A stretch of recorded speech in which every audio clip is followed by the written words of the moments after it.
الحمد لله نحمده ونستعينه ونستغفره ونؤمن به ونتوكل عليه ونعوذ بالله من شرور أنفسنا ومن سيئات أعمالنا من يهده الله فلا مضل له ومن يضلله فلا هادي له ونشهد أن لا إله إلا الله وحده لا شريك له وأشهد أن محمدا عبده ورسوله أما بعد فأعوذ بالله من الشيطان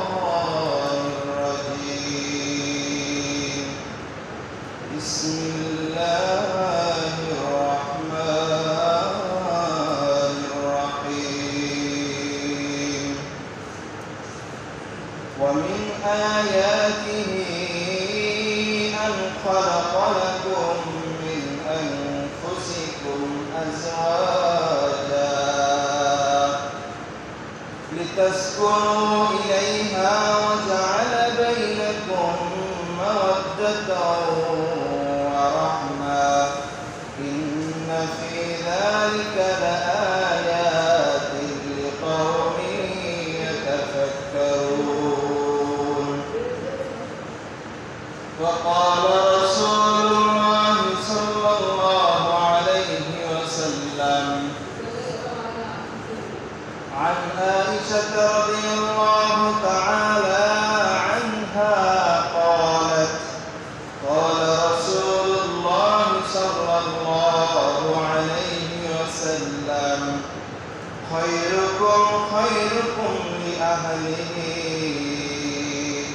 وأنا خيركم لأهلي وإذا مات صاحبكم فدعوه أو كما قال عليه الصلاة والسلام اللهم صل على محمد وعلى آل محمد كما صليت على إبراهيم وعلى آل إبراهيم إنك حميد مجيد اللهم بارك على محمد وعلى آل محمد كما باركت على إبراهيم وعلى آل إبراهيم إنك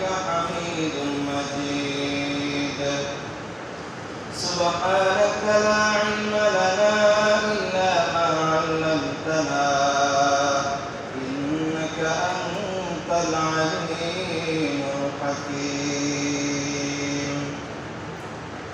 الحمد لله আল্লাহ রাব্বুল আলামিনের দরবারে লাখো কোটি শুকরিয়া যে মহান রব্বুল আলামিন পবিত্র এই জুমার দিনে আমাকে আপনাকে আল্লাহর ঘর মসজিদে আসা এবং কোরআন ও হাদিস থেকে মূল্যবান কথা বলা এবং শ্রবণ করার জন্য দুনিয়ার সকল কাজ থেকে ফারেক করে আগে আগে আসার তৌফিক দান করেছেন এজন্য আল্লাহ রাব্বুল আলামিনের দরবারে শুকরিয়া আদায় করে বলি সকলেই বলি আলহামদুলিল্লাহ সম্মানিত মুহতারাম হাজিরিন আল্লাহ রাব্বুল আলামিন যদি আমাকে তৌফিক দান করেন তাহলে আজকে আমি আপনাদের সামনে স্ত্রীর অধিকার এবং স্বামীর দায়িত্ব এই বিষয় নিয়ে কিছু আলোকপাত করার চেষ্টা করব ইনশাআল্লাহ তাআলা। তো সম্মানিত মুহতারাম হাজিরিন আলোচনা শুরু করার আগে আমি আপনাদেরকে একটি কথা বলবো যে একটি মেয়ে দুটো কথা উচ্চারণের মাধ্যমে একজন পুরুষের সাথে সম্পর্ক স্থাপন করে, এই দুইটা কথাকে সেই মেয়েটি এতটুকু সম্মান করে যে যার জন্য সে পিতা মাতা ভাই বোন আত্মীয় স্বজন বংশ পরিবার সহ সব কিছুর মায়া ত্যাগ করে একমাত্র স্বামীর জন্য নিজের জীবনকে উজাড় করে দেয়। এরপর তার জন্য সেই মেয়েটির জন্য নতুন একটা পরিবেশ, অপরিচিত ঘর, অচেনা মানুষের সাথে সংসার পাতার জন্য সে অন্যের ঘরে আবদ্ধ হয়ে যায়। তারপরও কি একজন স্বামীর জন্য কি উচিত নয় এই মেয়েকে, এই স্ত্রীকে, এই স্ত্রীর মূল্যায়ন করা? তো এই স্ত্রীর মূল্যায়ন, স্ত্রীর অধিকার, এই বিষয় নিয়ে আমি আজকে আপনাদের সামনে কয়েকটি কথা বলবো।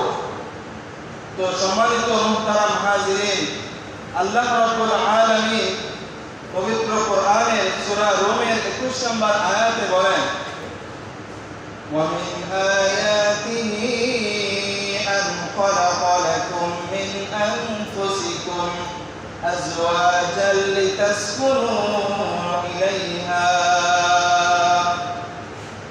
আল্লাহ রাব্বুল আলামিনের নিদর্শন সমূহের মধ্যে একটি নিদর্শন হলো وَمِنْ آيَاتِهِ أَنْ خَلَقَ لَكُمْ, আমি তোমাদেরকে সৃষ্টি করেছি এবং তোমাদের থেকে তোমাদের স্ত্রীদেরকে সৃষ্টি করেছি।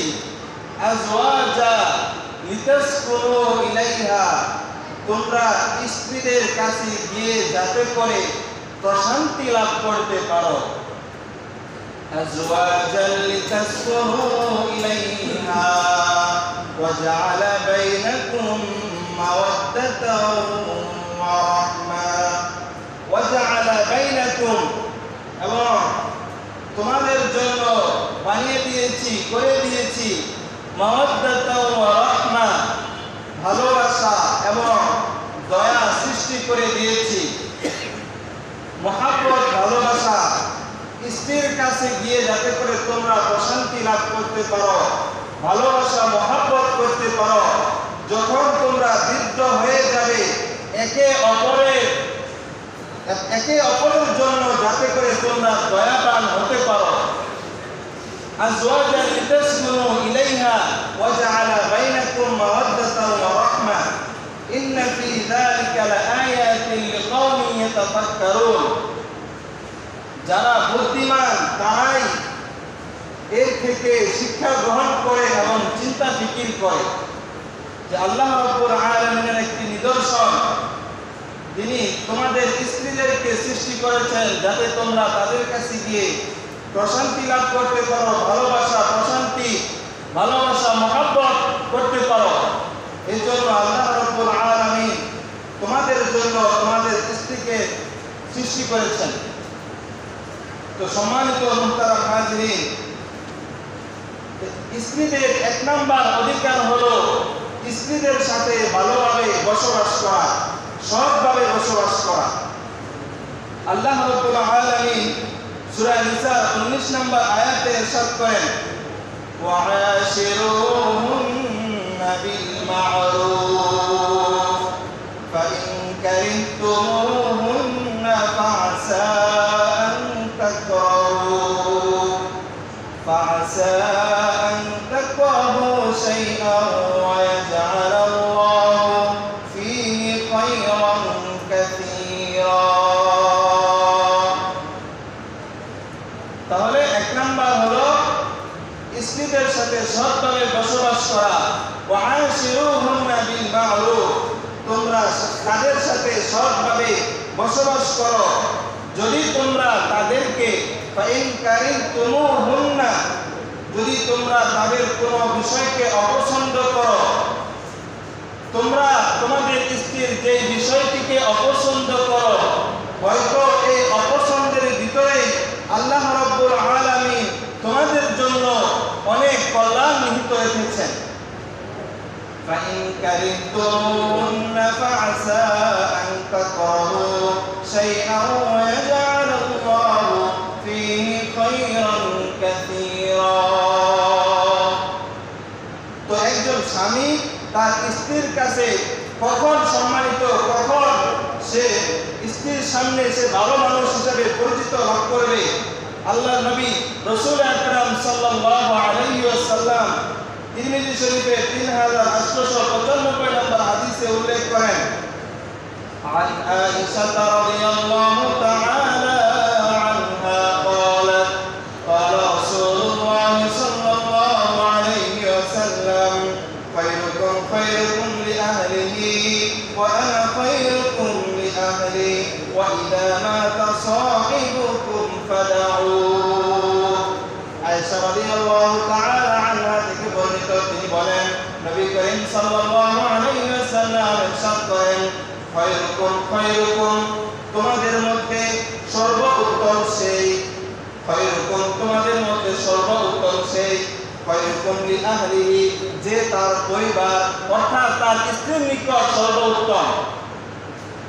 তোমাদের মধ্যে সর্বোত্তম তারাই যে তার স্ত্রীর নিকট সর্বোত্তম, স্ত্রীর নিকট ভালো। ওয়া আনা খায়রুকুম লিআহলি, নবী করিম সাল্লাল্লাহু আলাইহি ওয়াসাল্লাম বলেন, ওয়া আনা, আমি খায়রুকুম লিআহলি, আমি তোমাদের মধ্যে সর্বোত্তম, কেননা আমি আমার পরিবারের নিকট সর্বোত্তম ব্যক্তি। যে স্ত্রী বলবে যে আমার স্বামী আমার নিকট সর্বোত্তম, আমার নিকট ভালো, সেই ভালো। ওয়া আনা খায়রুকুম লিআহলি ওয়া ইযা মাতা সাহিবুকুম ফাদউ, যখন তোমাদের কোন সাহিবুকুম, তোমাদের কোন আহাল মৃত্যুবরণ করে, তোমরা তার জন্য সমালোচনা করো না, তার সমালোচনা ছেড়ে দাও। অনেকে স্বামী মৃত্যুবরণ করার পরে বলে সেই স্বামীটা অনেক ভালো আচরণ করে নাই, তার জন্য সুখে শান্তিতে থাকতে পারে নাই, এরকম অনেকে বলে। এই জন্য আমরা যারা স্বামীরা আছি স্ত্রীদের জন্য কখনো বদদুয়া করব না, স্ত্রীদের ভালো বলবো, স্ত্রীদের জন্য ধৈর্য ধরবো, চেষ্টা করব স্ত্রীদের সাথে যাতে আমরা ভালো ব্যবহার করতে পারি। তো 1 নম্বর হলো স্ত্রীদের সাথে ভালোভাবে বসবাস করা। 2 নম্বর অধিকার, কোন স্ত্রীর যদি ধর্মীয় জ্ঞান না থাকে তাহলে ধর্মীয় জ্ঞান শিক্ষা করা, শিক্ষা দেওয়ার ব্যবস্থা করা এবং ইবাদতের জন্য উৎসাহিত করা। সূরা তাহরিমের 6 নম্বর আয়াতে আল্লাহ তাআলা বলেন, ইয়া আইয়ুহাল্লাযীনা আমানু কু আনফুসাকুম ওয়া আহলিকুম নার। আল্লাহ রাব্বুল আলামিন বলেন, হে ঈমানদারগণ, ইয়া আইয়ুহাল্লাযীনা আমানু কু আনফুসাকুম ওয়া আহলিকুম নার, তোমরা নিজেদেরকে বাঁচাও এবং তোমাদের আহাল পরিবার পরিজনদেরকে জাহান্নামের আগুন থেকে রক্ষা করো।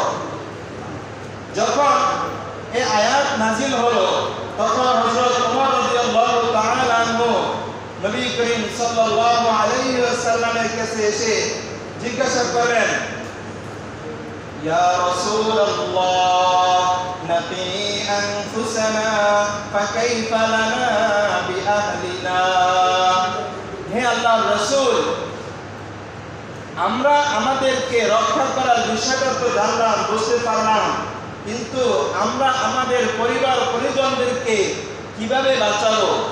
তো নবী করিম সাল্লাল্লাহু আলাইহি ওয়াসাল্লাম জবাবে বললেন, فقال رسول الله صلى الله عليه وسلم تنهون عما نهاكم الله عنه وتأمرون بما أمركم الله به। আল্লাহর নবী সাল্লাল্লাহু আলাইহি ওয়াসাল্লাম হযরত ওমর রাদিয়াল্লাহু তাআলা আনহুকে বললেন, যে সকল বিষয়ে আল্লাহ রাব্বুল আলামিন তোমাদেরকে বেঁচে থাকার আদেশ করেছেন, তানহাউহুন্না আম্মা নাহাকুমুল্লাহু আনহু, সেই সকল জিনিস থেকে তোমাদের পরিবার পরিজনদেরকে বাঁচিয়ে রাখবে, বিরত রাখবে। যে সকল জিনিস এর মধ্যে অনেক কিছু খারাপ কাজ আছে, তোমরা তোমাদের স্ত্রীদেরকে টিভি দেখা, সিনেমা দেখা এই সকল বিষয় থেকে বাঁচিয়ে রাখার চেষ্টা করো। যে সকল গুনাহে লিপ্ত হয়ে যায় সেই সকল গুনাহ থেকে স্ত্রীদেরকে বাঁচিয়ে রাখার চেষ্টা করো। 2 নাম্বার, ওয়াতা'মুরুহুন্না বিমা আমারাকুমুল্লাহ, এবং আল্লাহ রাব্বুল আলামিন তোমাদেরকে যে সকল বিষয়ে আদেশ করেছেন তোমরা তোমার পরিবার পরিজনদেরকে সেই সকল বিষয়ে আদেশ করো। আল্লাহ রাব্বুল আলামিন তোমাদেরকে আদেশ করেছেন নামাজ পড়ার জন্য, তো আমরা আমাদের স্ত্রীদেরকে নামাজ পড়ার আদেশ করব। ওয়াতা'মুরুহুন্না বিমা আমারাকুমুল্লাহ, তোমরা তোমাদের পরিবার পরিজনদেরকে নামাজ পড়ার আদেশ করবে। 3 নম্বর উদাহরণ হলো আল্লাহর নবী সাল্লাল্লাহু আলাইহি ওয়াসাল্লাম ইরশাদ করেন, আন আবি হুরায়রা রাদিয়াল্লাহু তাআলা আনহু قال, আবু দাউদ শরীফের 1308 নম্বর হাদিস, রাসূল আকরাম সাল্লাল্লাহু আলাইহি ওয়াসাল্লাম ইরশাদ করেন, আন আবি হুরায়রা রাদিয়াল্লাহু তাআলা আনহু قال, قال রাসূলুল্লাহ সাল্লাল্লাহু আলাইহি ওয়াসাল্লাম, রাহিমাল্লাহু রাজুলান কামা মিনাল লাইল। তো আল্লাহ রাব্বুল আলামিন স্বামীর উপর কখন রহমত নাযিল করেন, নবী করিম সাল্লাল্লাহু আলাইহি ওয়াসাল্লাম সেটা বলতেছেন, রাহিমাল্লাহু রাজুলান কামা মিনাল লাইল ফাসাল্লা।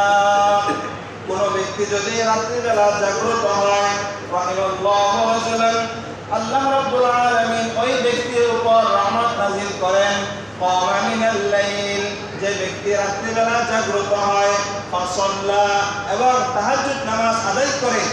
যে ব্যক্তি রাত্রিবেলা জাগ্রত হয় এবং তাহাজ্জুদ নামাজ আদায় করে, ওয়াইকাযা ইমরাআতাহু, এবং তাহার স্ত্রীকে জাগ্রত করে দেয়, নামাজ পড়ার জন্য জাগ্রত করে দেয়। ফাইন আবাত ফি ওয়াজহিহাল মা, যখন স্ত্রী উঠতে অস্বীকার করবে, উঠতে চাইবে না, আল্লাহর নবী সাল্লাল্লাহু আলাইহি ওয়াসাল্লাম বলেছেন, রাহিমাল্লাহ, ফাইন আবাত ফি ওয়াজহিহাল মা, যদি সে উঠতে অস্বীকার করে তাহলে তোমরা তাদের মুখে পানি ছিটিয়ে দাও, পানি দ্বারা ছিটিয়ে দাও। তো আল্লাহ রাব্বুল আলামিন নবী করিম সাল্লাল্লাহু আলাইহি ওয়াসাল্লামের মাধ্যমে জানিয়ে দিয়েছেন যে আল্লাহ রাব্বুল আলামিন ওই ব্যক্তির উপর রহম করবেন যে ব্যক্তি রাত্রিবেলা ঘুম থেকে জাগ্রত হবে এবং তাহাজ্জুদ নামাজ আদায় করবে, তার স্ত্রীদেরকে ডেকে দিবে, যদি সে উঠতে না চায় পানি ছিটিয়ে দিবে। এটা তখনই হবে যখন একজন স্ত্রী দিনদার হবে। যদি দিনদার না হয় তাহলে রেগে গিয়ে এর বিপরীতটা হতে পারে। এই জন্য স্ত্রী নির্বাচনের ক্ষেত্রে দিনদারিতাকে প্রাধান্য দেওয়া। তো এখন পরবর্তী অংশে রাসূল আকরাম সাল্লাল্লাহু আলাইহি ওয়াসাল্লাম বলেন, রাহিমাল্লাহু ইমরাআতান কামাত মিনাল লাইলি ফাসাল্লাত ওয়া আইকাযাত যাওজাহা। আল্লাহ রাব্বুল আলামিন ওই নারীর উপর, ওই মহিলার উপর রহমত বর্ষণ করেন যে মহিলা রাত্রি জাগ্রত হয় এবং তাহাজ্জুদ নামাজ আদায় করে, ওয়া আইকাযাত যাওজাহা, এবং তার স্বামী যখন উঠতে না চায়, উঠতে ভালো লাগে না, তখন ওয়া আইকাযাত যাওজাহা, স্ত্রী তার স্বামীকে জাগ্রত করে দেয়। ফাইন আবানা দাহাত ফি ওয়াজহিল মা, যখন সে উঠতে না চায় তখন স্ত্রী ওই স্বামীর চোখের মধ্যে, মুখের মধ্যে পানি ছিটিয়ে দিবে। তো ওই মহিলার উপর আল্লাহ রাব্বুল আলামিন রহমত নাযিল করেন। তো আমরা চেষ্টা করব, আমরা যখন নামাজ পড়ব আমাদের স্ত্রীদেরকেও নামাজের আদেশ করব, স্ত্রীদেরকে তাহাজ্জুদ নামাজ পড়ার প্রতি উৎসাহিত করব, ইবাদতে উৎসাহিত করব, নামাজের দিকে উৎসাহিত করব। 3 নাম্বার অধিকার হলো একাধিক বিবির মাঝে সমতা বন্টন করা। কারো যদি 1, 3 অথবা 4 অথবা 2 এরকম ভাবে 2 জন 3 জন স্ত্রী থাকে তাহলে স্ত্রীর মাঝে সমতা বন্টন করা। কিন্তু আজ আমাদের বাংলাদেশে দ্বিতীয় বিবাহকে কেউ, তৃতীয় বিবাহকে কেউ মানতেই চায় না, অস্বীকার করে। কিন্তু এটা শরীয়তের ভিতরে আল্লাহ রাসূল, শরীয়তের ভিতরে আল্লাহ রাব্বুল আলামিন এটা লিপিবদ্ধ করে দিয়েছেন। এটা যদি কেউ ছি করে, কেউ খারাপ বলে যে এটা কেন করে, তাহলে তার ঈমান যাওয়ার আশঙ্কা রয়েছে। তো আমরা যাদের দ্বিতীয় তৃতীয় বিবি রয়েছে, আমরা চেষ্টা করব সমতা বজায় রাখার জন্য, সমতা বন্টন করার জন্য। কোনো বিবিকে যাতে করে কেউ বেশি পাইলো, কেউ অংশে কম পাইলো, এরকম যাতে না হয়। সূরা নিসার 3 নম্বর আয়াতে আল্লাহ রাব্বুল আলামিন বলেন, ফানকিহু মা তাবা লাকুম মিনান নিসাই মাসনা ওয়া থুলাথা ওয়া রুবা' ফাইন খিফতুম আল্লা তা'দিলু ফাওয়াহিদা। ফানকিহু মা তাবা লাকুম, স্ত্রীদের মধ্যে তোমাদের যাদেরকে ভালো লাগে, মা তাবা লাকুম মিনান নিসাই মাসনা, দুটা, ওয়া থুলাথা ওয়া রুবা', তিনটা অথবা চারটা বিবাহ করতে পারো। কিন্তু ফাইন খিফতুম আল্লা তা'দিলু ফাওয়াহিদা, যদি তোমরা একাধিক স্ত্রীর ব্যাপারে সমতা বন্টন করতে না পারো, ফানকিহু আল্লা তা'দিলু, যদি তোমরা সমতা বন্টন করতে, রক্ষা করতে না পারো, তাহলে একটি বিবাহ তোমাদের জন্য ভালো। হাদিসের ভিতরে একাধিক বিবির মাঝে সমতা বন্টন না করার পরিণতি সম্পর্কে রাসূল আকরাম সাল্লাল্লাহু আলাইহি ওয়াসাল্লাম বলেন, নাসাই শরীফের 3942 নম্বর হাদিস, عن أبي هريرة رضي الله تعالى عنه قال قال رسول الله صلى الله عليه وسلم من كان له امرأتان يميل لأحدهما على الأخرى جاء يوم القيامة أحد شقيه مائل। আবু হুরায়রা রাদিয়াল্লাহু তাআলা আনহু থেকে বর্ণিত, নবী করিম সাল্লাল্লাহু আলাইহি ওয়াসাল্লাম ইরশাদ করেন, যেই ব্যক্তির দুইজন স্ত্রী রয়েছে, দুইজন স্ত্রী থাকবে, একজনের প্রতি বেশি ঝুঁকে যায়, বেশি ঝুঁকে পড়ে। কোনো ব্যক্তির দুইজন স্ত্রী রয়েছে, সে যদি কোনো এক স্ত্রীর ভিতরে বেশি ঝুঁকে যায়, তাহলে কাল কিয়ামতের ময়দানে সে এই অবস্থায় উঠবে যে তার শরীরের এক অংশ অন্যদিকে ঝুঁকে থাকবে। এই জন্য কারো যদি একাধিক বিবি থাকে, সমতা বন্টন করার চেষ্টা করব, কারো যাতে করে অধিকারের ক্ষেত্রে কারো যাতে কম বেশি না হয়। 4 নম্বর অধিকার হলো স্ত্রীর যেই ভুলগুলো শরীয়ত বিরোধী না হয়। স্ত্রীরা অনেক সময় অনেক ভুল করে থাকে, যে সকল ভুল শরীয়ত বিরোধী না হয়, ওই সকল ভুলের ক্ষেত্রে স্ত্রীদেরকে মাঝে মাঝে ছাড় দেওয়া, ছেড়ে দেওয়া, এড়িয়ে চলা। মুসলিম শরীফের 3540 নম্বর হাদিসে রাসূল আকরাম সাল্লাল্লাহু আলাইহি ওয়াসাল্লাম ইরশাদ করেন, عن أبي هريرة رضي الله تعالى عنه قال قال رسول الله صلى الله عليه وسلم لا يفرق مؤمن مؤمنة إن كره منها خلقا رضي منها آخر। আবু হুরায়রা রাদিয়াল্লাহু তাআলা আনহু থেকে বর্ণিত, তিনি বলেন, নবী করিম সাল্লাল্লাহু আলাইহি ওয়াসাল্লাম ইরশাদ করেছেন, লা ইয়াফরাক মুমিনুন মুমিনাতান, কোন পুরুষ, কোন মুমিন পুরুষ কোন মুমিন নারীর প্রতি বিদ্বেষ পোষণ করবে না, ঘৃণা করবে না। কেননা তার একটা জিনিস তোমার নিকট ভালো লাগলো না, খুলুক আখর, অন্য একটি অভ্যাস তোমার নিকট অবশ্যই ভালো লাগবে। তোমার স্ত্রীর ভিতরে একটি অভ্যাস, একটি চরিত্র তোমার কাছে ভালো লাগলো না, কিন্তু অন্য একটি অভ্যাস অবশ্যই তোমার নিকট ভালো লাগবে। খুলুকান রাদিয়া মিনহা আখর, অপছন্দ হলে অন্য একটি অভ্যাসকে আল্লাহ তাআলা তোমার দিলের ভিতরে অন্য একটি অভ্যাসকে মহব্বত, ভালোবাসার সৃষ্টি করে দিবেন। এই জন্য অনেক ক্ষেত্রে আমাদের কাজ করতে গিয়ে অনেক সময় আমাদের স্ত্রীরা অনেক সময় অনেক ভুল করে ফেলে। এগুলো অনেক ক্ষেত্রে ছাড় দিতে হবে, ছাড় দিয়ে চলতে হবে। স্বামী স্ত্রী বসবাস করার ক্ষেত্রে একে অন্যের সাথে যখন আমাদের কোনো বিষয় নিয়ে ঝগড়া হয়ে যাবে, তখন আমরা উভয় পক্ষ থেকে যে কোনো একজন আমরা নীরব হয়ে যাব, যে কোনো একজন আমরা চুপ হয়ে যাব। একজনকে আরেকজন যদি আমরা ছাড় দিয়ে চলতে না পারি, তাহলে আমাদের সংসারের ভিতরে বিচ্ছেদ সৃষ্টি হয়ে যাবে। এজন্য আমরা চেষ্টা করব সংসার জীবনে যারা আমরা বিবাহিত আছি, যারা বিবাহ করি নাই, যারা বিবাহ করব, আমরা চেষ্টা করব স্বামী স্ত্রীর ভিতরে যখনই কোনো ঝগড়া ফাসাদ সৃষ্টি হওয়ার আশঙ্কা অথবা অনুমান হবে যে ঝগড়া লাগতে পারে, তখনই আমরা যে কোনো একজন আমরা নীরব হয়ে যাব। আল্লাহ রাব্বুল আলামিন আমাদেরকে তৌফিক দান করেন। 5 নম্বর অধিকার, স্ত্রীর চেহারার ভিতরে আঘাত না করা এবং তাকে গালি দেওয়া যাবে না। স্ত্রীর 5 নম্বর অধিকার হলো স্ত্রীর চেহারার ভিতরে আঘাত করা যাবে না এবং তাকে গালি দেওয়া যাবে না।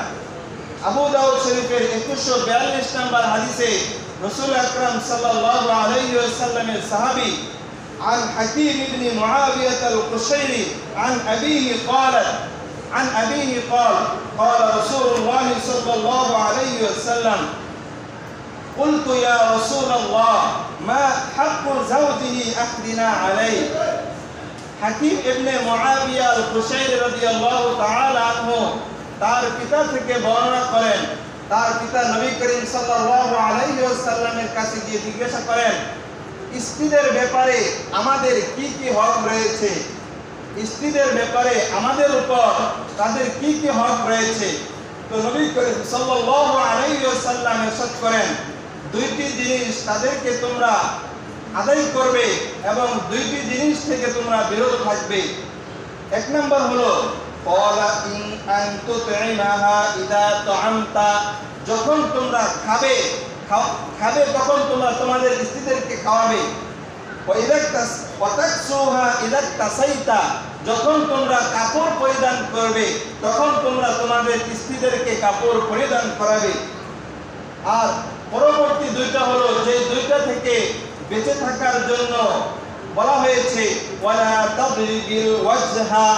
নবী করিম সাল্লাল্লাহু আলাইহি ওয়াসাল্লাম বলেন, তোমরা তোমাদের স্ত্রীদের চেহারা আঘাত করবে না। ওয়ালা তুকাব্বিহ, এবং তাদেরকে কোনো কাজের ক্ষেত্রে গালি দিবে না, তাদেরকে তোমরা গালি দিবে না। তো গালি না দিয়ে আমরা আমাদের স্ত্রীদেরকে কি বলবো, কিভাবে কি করব, সেটাও নবী করিম সাল্লাল্লাহু আলাইহি ওয়াসাল্লাম হাদিসের ভিতরে বলে দিয়েছেন। বুখারী শরীফের 3331 নম্বর হাদিস, নবী করিম সাল্লাল্লাহু আলাইহি ওয়াসাল্লাম বলেন, ইস্তাউসু বিন-নিসাই খায়রা, তোমরা তোমাদের স্ত্রীদের ক্ষেত্রে সৎ উপদেশ গ্রহণ করো। ইস্তাউসু বিন-নিসাই খায়রা, তোমরা তোমাদের স্ত্রীদেরকে সৎ উপদেশের মাধ্যমে খারাপ কাজ থেকে ফিরিয়ে আনো। তোমাদের স্ত্রী তোমাদের কথা শ্রবণ করে না, তোমাদের কথা শুনতে চায় না, তাহলে তোমরা তোমাদের স্ত্রীদেরকে ইস্তাউসু বিন-নিসা উপদেশ দিতে থাকো, নসিহত করতে থাকো, ভালো ভালো নসিহত করতে থাকো। ফাইন্নাল মারআতা খুলিকাত মিন দিলাইন, কেননা স্ত্রীদেরকে সৃষ্টি করা হয়েছে মিন দিলাইন, স্ত্রীদেরকে সৃষ্টি করা হয়েছে বাঁকা করে, বাঁকা অংশ থেকে হাড়ের বাঁকা অংশ থেকে সৃষ্টি করা হয়েছে। দেখেন, এই যে জিনিসটা, কাগজটা যেরকম সোজা, এটা যদি কেউ বাঁকা করে তাহলে এটা ভেঙে যাবে।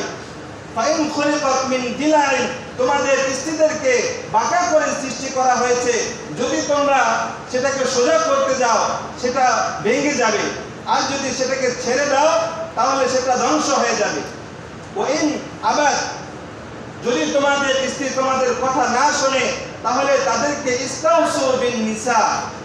ফাইন আকামতা, যদি তোমরা সেটাকে শক্ত করতে যাও, ভালো সোজা করতে যাও, তাহলে সেটা ভেঙে যাবে। ওয়া ইন তারাকতা হালাকতা, আর যদি তোমরা সেটাকে ছেড়ে দাও, একেবারে ছেড়ে দাও, তাহলে সেটা ধ্বংস হয়ে যাবে। এই জন্য নবী করিম সাল্লাল্লাহু আলাইহি ওয়াসাল্লাম বলেছেন, ইস্তাউসু বিন নিসাই খায়রা, তোমরা তোমাদের স্ত্রীদেরকে সৎ উপদেশের মাধ্যমে খারাপ কাজ থেকে ফিরিয়ে নিয়ে আসো। আল্লাহ রাব্বুল আলামিন আমাদেরকে তৌফিক দান করেন আমাদের স্ত্রীদেরকে যাতে করে আমরা সৎ উপদেশের মাধ্যমে খারাপ কাজ থেকে ফিরিয়ে আনতে পারি। 6 নম্বর অধিকার, এখন নবী করিম সাল্লাল্লাহু আলাইহি ওয়াসাল্লাম বলেছেন 6 নম্বর অধিকার হলো, যদি কোনো স্ত্রী বাহিরে যেতে চায় তাহলে তাদেরকে অনুমতি দেওয়া। যেরকম কাখরুজিহা লিত্তালিমি আমিন নাসিহা আও ইয়াদাতিল মারিজ আও জিয়ারাতিল আকরাবিত তাইয়িবিন, স্ত্রীরা যখন কোনো স্বামীর নিকট অনুমতি চায় যে সে তালিম শিক্ষা করবে, ভালো কোনো উপদেশ গ্রহণ করবে, কোনো তালিম শিখতে চেষ্টা করবে, তখন সেক্ষেত্রে অনুমতি দেওয়া। অথবা অসুস্থ পিতামাতার দেখা করতে যাবে, এই ক্ষেত্রে যদি কোনো স্ত্রী স্বামীর নিকট অনুমতি চায়, তো স্বামীর কর্তব্য হলো স্ত্রীকে অনুমতি দেওয়া। 7 নম্বর অধিকার হলো স্ত্রীর জন্য নিজেকে সাজসজ্জা করা। স্ত্রীর জন্য নিজেকে সাজসজ্জা করা, এটা স্ত্রী আপনার নিকট পায়, আপনার নিকট পাও না। নবী করিম সাল্লাল্লাহু আলাইহি ওয়াসাল্লাম বাইহাকি শরীফের 14728 নম্বর হাদিসে উল্লেখ করেন, ইবনে আব্বাস রাদিয়াল্লাহু তাআলা আনহুমা قال إني لأحب أن أتزين للمرأة كما أحب أن أتزين لي। নবী করিম সাল্লাল্লাহু আলাইহি ওয়াসাল্লাম বলেন, আমি আমার স্ত্রীদের জন্য এমন পরিপাটি থাকতে পছন্দ করি, আমি আমার স্ত্রীদের জন্য এমনই পরিপাটি থাকতে পছন্দ করি যেরকম ভাবে আমি চাই আমার স্ত্রীরা যেন আমার নিকট পরিপাটি থাকে। আমি যেরকম চাই আমার স্ত্রীরা আমার সামনে পরিপাটি সুন্দর সাজসজ্জা সেজে গুজে থাকবে, ঠিক একজন স্ত্রীর অধিকার হলো স্বামীও যেন তার স্ত্রীর সামনে পরিপাটি হয়ে থাকে। আল্লাহ রাব্বুল আলামিন আমাদেরকে তৌফিক দান করেন। 8 নম্বর অধিকার হলো স্ত্রীর প্রতি সুধারণা রাখা। সূরা নূরের মধ্যে সূরা নূরের 12 নম্বর আয়াতে আল্লাহ রাব্বুল আলামিন বলেন, লাউলা ইয সামি'তুমুহু যান্নাল মুমিনুনা ওয়াল মুমিনাতু বিআনফুসিহিম খায়রা ওয়া ক্বালু হাযা ইফকুম মুবিন। হযরত আয়েশা রাদিয়াল্লাহু তাআলা আনহার ব্যাপারে মদিনার মুনাফিকরা যখন অপবাদ ঘটালো, অপবাদ বাহির করে দিল নবী করিম সাল্লাল্লাহু আলাইহি ওয়াসাল্লামের স্ত্রী আয়েশা রাদিয়াল্লাহু তাআলা আনহার ব্যাপারে, তখন আল্লাহ রাব্বুল আলামিন পবিত্র কোরআনে ইরশাদ করে বলে দিয়েছেন, লাউলা ইয সামি'তুমুহু যান্নাল মুমিনুনা ওয়াল মুমিনাতু বিআনফুসিহিম খায়রা। যখন তোমরা এটা শুনলে তোমাদের নবীর স্ত্রীর ব্যাপারে মুনাফিকরা অপবাদ রটিয়েছে, তখন তোমরা কেন এটা বললে না? মুমিন পুরুষ মুমিন নারীরা তাদের নিজেদের সম্পর্কে ভালো ধারণা কেন করলে না? লাউলা ইয সামি'তুমুহু যান্নাল মুমিনিনা ওয়াল মুমিনাতু বিআনফুসিহিম খায়রা ওয়া ক্বালু হাযা ইফকুম মুবিন। আর মুনাফিকরা হযরত আয়েশা রাদিয়াল্লাহু তাআলা আনহার ব্যাপারে যে কথাটা বলেছে সেটা সম্পূর্ণ মিথ্যা এবং অপবাদ। সূরা হুজুরাতের 12 নম্বর আয়াতে আল্লাহ রাব্বুল আলামিন বলেন, ইয়া আইয়ুহাল্লাযীনা আমানু ইজতানিবু কাসীরাম মিনায-যন্নি ইন্না বা'দায-যন্নি ইসমুন ওয়া লা তাজাসসাসু। ইয়া আইয়ুহাল্লাযীনা আমানু ইজতানিবু, হে ঈমানদারগণ তোমরা বেঁচে থাকো, ইজতানিবু কাসীরাম মিনায-যন্নি, অধিক ধারণা থেকে, অধিক খারাপ ধারণা থেকে তোমরা বেঁচে থাকো। ওয়ালা ইয়াগতাব বা'দুকুম বা'দা ইন্না বা'দায-যন্নি ইসমুন, আর অধিক খারাপ ধারণা করা এটা একটা গুনাহ। নবী করিম সাল্লাল্লাহু আলাইহি ওয়াসাল্লাম আবু দাউদ শরীফের 4993 নম্বর হাদিসে উল্লেখ করেন, عن أبي هريرة رضي الله تعالى عنه قال قال رسول الله صلى الله عليه وسلم حسن الظن من حسن العبادة حسن الظن من حسن العبادة কোন ব্যক্তির ব্যাপারে ভালো ধারণা করা মিন হুসনিল ইবাদা উত্তম ইবাদতের মতোই। কোন ব্যক্তির ব্যাপারে ভালো ধারণা করা, আবু হুরায়রা রাদিয়াল্লাহু তাআলা আনহু বলেন যে উত্তম ধারণা পোষণ করা উত্তম ইবাদতের অন্তর্ভুক্ত। কোন কারো ব্যাপারে উত্তম ধারণা পোষণ করা যে সেই লোকটি ভালো, এটা উত্তম ইবাদতের অন্তর্ভুক্ত হয়ে যায়। এজন্য আমরা আমাদের স্ত্রীদেরকে চেষ্টা করব ভালো কাজের দিকে নিয়ে আসার জন্য, খারাপ কাজ থেকে ফিরে রাখার জন্য। স্ত্রীদের যে অধিকারগুলো রয়েছে সেগুলো জেনে বুঝে সেগুলো আদায় করার চেষ্টা করব। আল্লাহ রাব্বুল আলামিন আমাদেরকে এই কথাগুলোর উপর আমল করার তৌফিক দান করেন। ওয়া আখিরু দাওয়ানা আলহামদুলিল্লাহি রাব্বিল আলামিন।